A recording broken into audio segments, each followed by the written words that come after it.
Malgré un temps franchement maussade, le public était venu en masse pour les représentations de Frédéric et Valentin.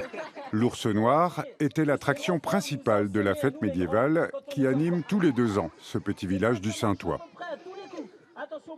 Ah, cette année, effectivement, la vedette, c'est Valentin. Il y a eu d'autres années où on a eu en vedette les Lévriers, qui est une association d'Épinal. Donc, tous les ans, sur notre fête médiévale, on a des animaux. On a bien sûr des chevaux, donc des évolutions équestres. Oui, mais voilà, ce sont les spectacles d'ours qui sont dans le collimateur. Partout où il se produit, Frédéric Chesneau est la cible de manifestations et de pétitions. La mairie de Vircourt a reçu des dizaines de messages demandant l'interdiction du spectacle, mais le dresseur ne veut pas se laisser intimider.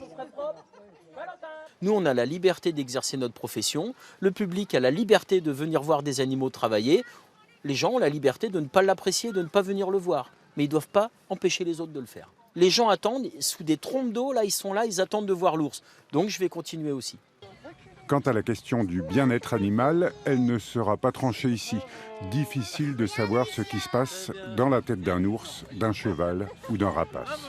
Tant qu'il est heureux comme ça, il reçoit à manger, il mange à sa faim, il est bien traité, il est bien soigné. Il mange quoi d'ailleurs? Il mange 4 à 5 poussins par jour. Quelques gendarmes avaient été dépêchés sur place au cas où. Mais les militants de la cause animale ne se sont pas manifestés à Vircourt. La fête médiévale a pu se dérouler tranquillement dans les rues du village.